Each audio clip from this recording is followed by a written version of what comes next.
Nghe sai không? Hả? Đi hang động thì đi là hang động là ở gần ngoài cổng kia. Không có cái gì thì mình lái xe qua lại chứ ba. Ừ. Mà con hang động có cái gì nhiều không mẹ? Hình như ở dưới kia còn đi tiếp dưới kia có. Trên kia chắc có. Mẹ ở cái hang động có cái gì nhiều? Không biết về. Nhưng mà có Đâu? Con hươu à?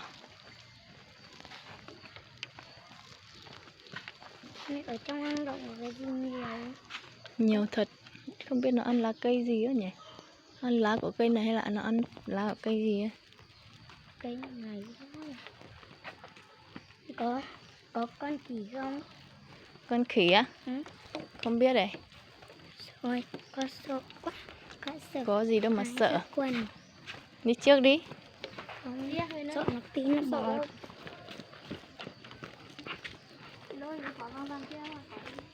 Không biết đấy, chị cũng không biết à. Trông chị liếc ca là vừa chị ai chiều. Ui giờ chị liếc ca bè, giờ dòng lúa liến hả giờ? Thế là chị. Ở đâu? Con đà điểu là?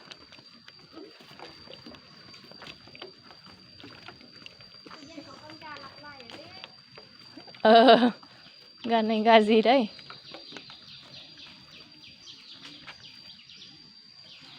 Mẹ cứ Yeah. đi làm gì? Có con gà ở trên kia nữa nào? Có nhiều gà phết. Không biết là nó có ăn cám không nhỉ? Nhìn nó. Ừ, từ từ. Ô, có một con tắc kè, con gì bò ở hàng rào ngoài này hả?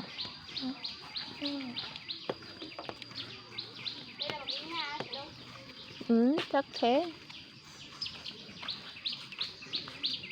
Con là điểu nó cao hơn cả cái hàng rào, rồi nó có bay được ra ngoài không hả mẹ? Con là điểu nó có bay được ra ngoài không? Cá sấu à?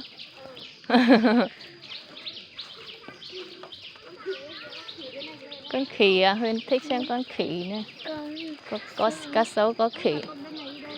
Nó đi sang kia rồi, tí nó lên chắc là thấy.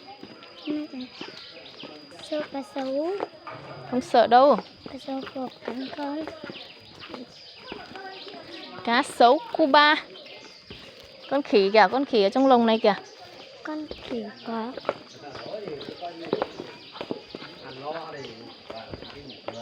Này. Con cá sấu đâu? Nè, con khỉ đây à? Con cá sấu đâu hả?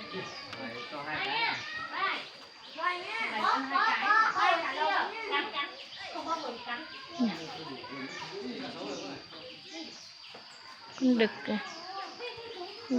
Con đực. Con trên này là con cái à? Huyền ơi, nó ăn bánh gạo kìa.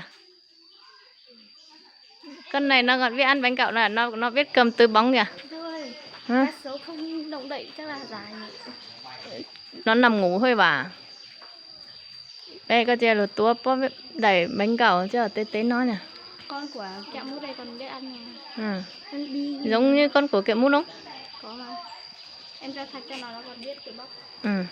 Giỏi ấy nhỉ.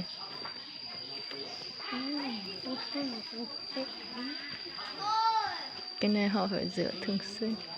Con này con mẹ là con chả biết bé bé. Nếu có tôi chia bé he. Bé cũng muốn nữa nọ ăn này cả. Chắc là nó ngủ thôi. Cá sấu này cá sấu thật chứ đúng không? Con này thật mà nó ngủ thôi. Cho đồ ăn cho nó cho nó mới. Đi qua kia đi qua kia xuống đường đi xem đi gần vào. Con này ở một mình Ừ. có con chăn nữa. Con chăn ở đâu? Chuồng chăn kìa. Chuồng chăn. Có thật không à? Thế sao con gà lại chở trong kia? Chắc là không có rồi. Chuồng xong. Ở trên kia nào bé? Cái gì? Ở trên kia nào, nó đang ngủ trên kia kìa. Kinh. À, nó đang ngủ kìa.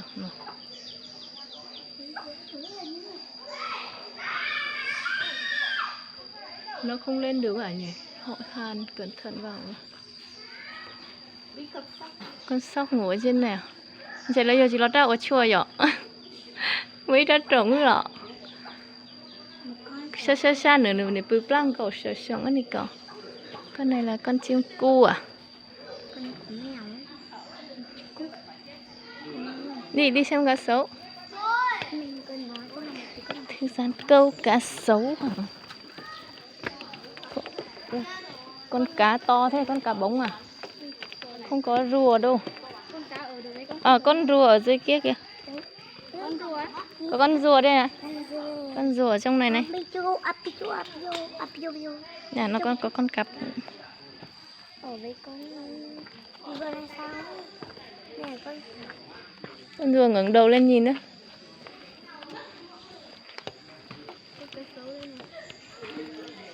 Nó đang ngủ.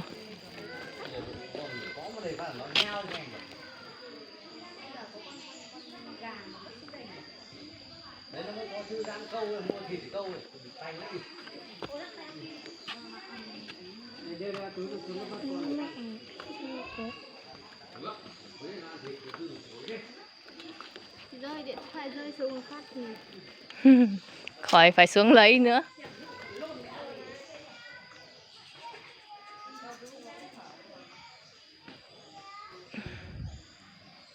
Không có que chọc thử phát xem nó có dày không nhỉ? không, nó sẽ động đậy thôi. Ui có quả trứng kìa. Có phải quả trứng không à? Quả roi. À. Họ ở quả roi rơi trên này xuống. Cái roi.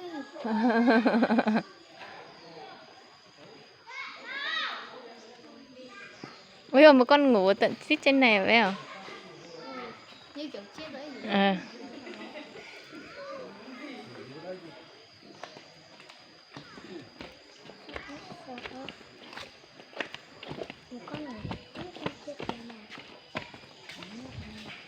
Nhiều con cá sấu lắm luôn. Sợ lắm à.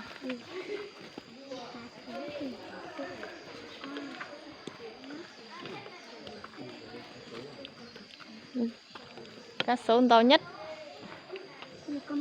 Cái giấy trang giấy tôi bự sổ này. Mua chỗ.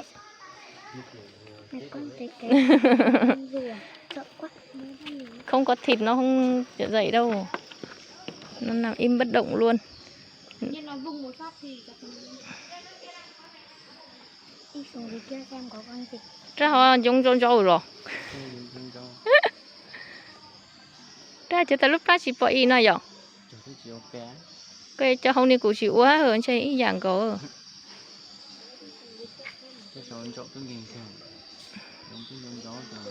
Như kiểu cảm giác như kiểu là nó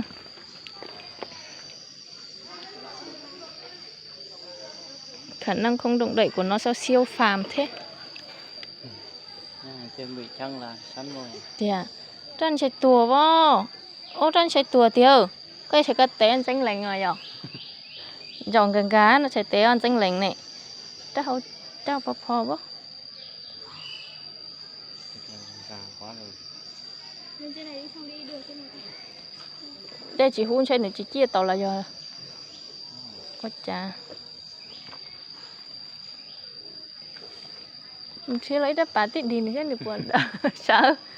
Đã to bùm luôn rành cho ha. Không có thì sơ. Cái anh trai hiểu thế nào?